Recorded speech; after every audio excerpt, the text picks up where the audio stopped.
Journal of Lieutenant Saren Taal. Stellar date, 764 circles after the event. Galactic Day, 97. It's my birthday today, but I can't afford to celebrate. Not with what's ahead. The captain told me to ease up, to stop overthinking. She said I should enjoy being in my prime, at my peak physical and mental state. But she doesn't understand. The stakes are too high. I can't leave anything to chance. In just half a cycle we will make contact with the Krithal, the dominant species of the planet Rixa 2.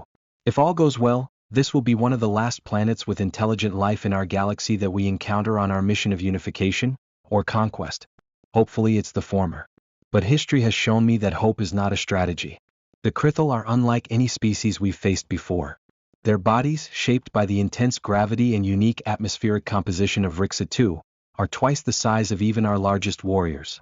Their strength is unparalleled, their weapon systems nearly on par with ours, and their unity as a species makes them formidable.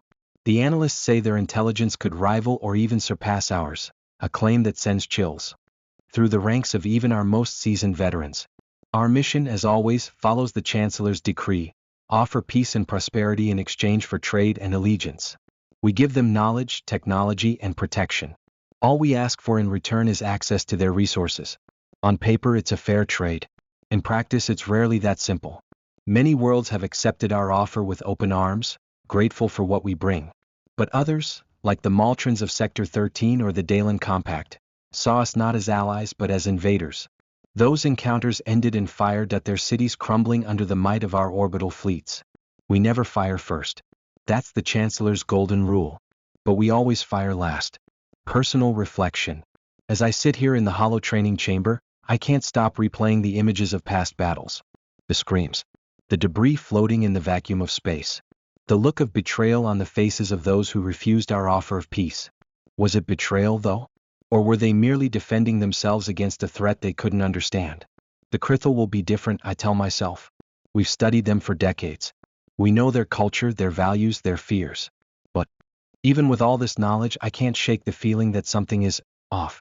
They've never sought contact with other life forms, yet their defenses are prepared for it. Why? The captain says I'm overanalyzing again. Maybe I am. But if there's one thing I've learned from my years in service, it's this. Overconfidence is a slow and insidious killer. Preparation for contact. The briefing is in 2 hours. By then, I need to finish running simulations of potential scenarios. What happens if they greet us with open arms? What happens if they see our approach as an act of war? What happens if, unlike any other species we've met, they manage to counter our technology? I know the odds are slim. But the Krithal are survivors. Their harsh world has forged them into beings of unparalleled resilience. And as much as I hate to admit it, I admire them for it. This will be our defining moment. My defining moment. If we succeed here, the Chancellor's vision of a unified galaxy will be nearly complete.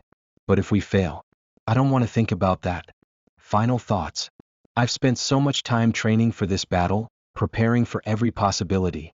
And yet, as the moment approaches, I find myself thinking about the lives I've taken, the worlds we've changed. Sometimes for the better, sometimes not. Is our mission truly noble? Or are we simply repeating the mistakes of empires long gone, cloaking our conquests in the language of peace and progress? I'll add more to this journal later. For now, duty calls. Stellar date, 764 circles after the event. Galactic Day, 97. End entry.